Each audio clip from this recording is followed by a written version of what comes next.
வணக்கம்.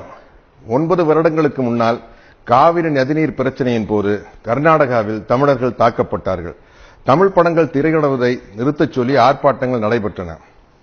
அதற்கு கண்டனம் தெரிவிக்கும் வகையில் தமிழ் திரையுலகின் சார்பில் நடைபெற்ற கண்டன கூட்டத்தில் பலரும் ஆவேசமாக பேசினார்கள். அவர்களில் நானும் ஒருவன்.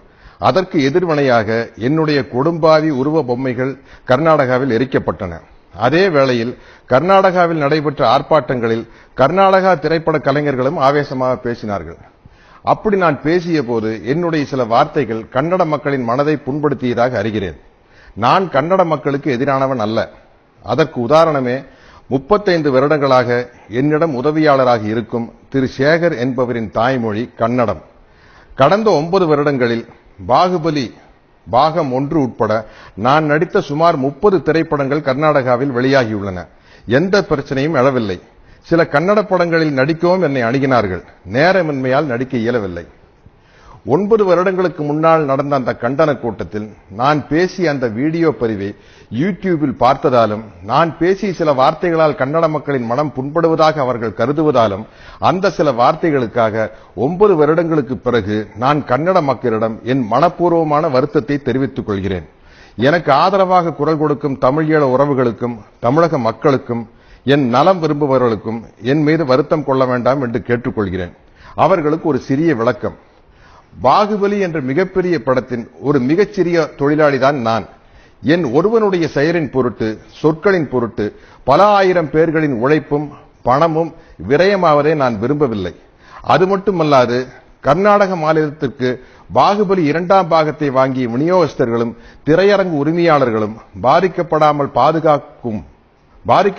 பாதுகாக்கும் கூடுதல் பொறுப்பும் எனக்கு உள்ளது என்பதை தயவு செய்து புரிந்து கொள்ள வேண்டும் என்று கேட்டுக்கொள்கிறேன். அது இன்றைய ட்விட்டரில் இயக்குநர் திரு ராஜமௌழி அவர்கள் கூறிய விளக்கத்தின் மூலம், இன்றைய ட்விட்டர் பதிவில் ராஜமௌழி அவர்கள் கூறிய விளக்கத்தின் மூலமாக தெளிவாக தெரியும்.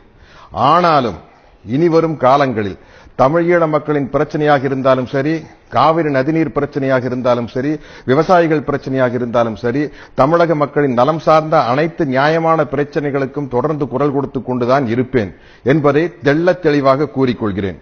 இப்படி நான் கூறுவதால் இந்த சத்யராஜை வைத்து படம் எடுத்தால் எதிர்காலத்தில் தொல்லைகள் வரும் என்று கருதும் தயாரிப்பாளர்கள் தயவு செய்து இந்த சாதாரண சின்ன நடிகனை தங்கள் படங்களில் ஒப்பந்தம் செய்ய வேண்டாம், என்னால் நஷ்டமடைய வேண்டாம் என்று மிகவும் தாழ்மையுடன் கேட்டுக்கொள்கிறேன். ஏனென்றால் ஒரு நடிகனாக இருப்பதை விட, இறப்பதை விட எந்த விதமான மூட நம்பிக்கையும் இல்லாத ஒரு தமிழனாக இருப்பதும் இறப்பதும் தான் எனக்கு பெருமை, மகிழ்ச்சி. எனது மனப்பூர்வமான வருத்தத்தை ஏற்றுக்கொண்டு பாகுபலி படத்தின் 2ஆம் பாகத்தை வெளியிட ஒத்துழைக்குமாறு கன்னட மக்களை அன்புடன் கேட்டுக்கொள்கிறேன். என் உணர்வுகளை புரிந்து கொண்டு எனக்கு உறுதுணையாக நின்ற தமிழீழ மக்கள், தமிழின உணர்வாளர்கள், தென்னிந்திய திரைப்பட நடிகர் சங்கம், தமிழ் திரைப்பட தயாரிப்பாளர் சங்கம், தமிழ் திரைப்பட இயக்குநர்கள் சங்கம், தென்னிந்திய திரைப்பட தொழிலாளர்கள் சங்கம், என் நலம் விரும்பிகள் அனைவருக்கும் நான் எனது மனமார்ந்த நன்றியை தெரிவித்துக் கொள்கிறேன். என்னால் ஏற்பட்ட தொல்லைகளை பொறுத்துக் கொண்ட இயக்குநர் திரு ராஜமௌழி, தயாரிப்பாளர்கள் திரு ஷோபு, திரு பிரசாத் மற்றும் பாகுபலி படக்குழுவினர் அனைவருக்கும் எனது மனமார்ந்த நன்றியை தெரிவித்துக் கொள்கிறேன்.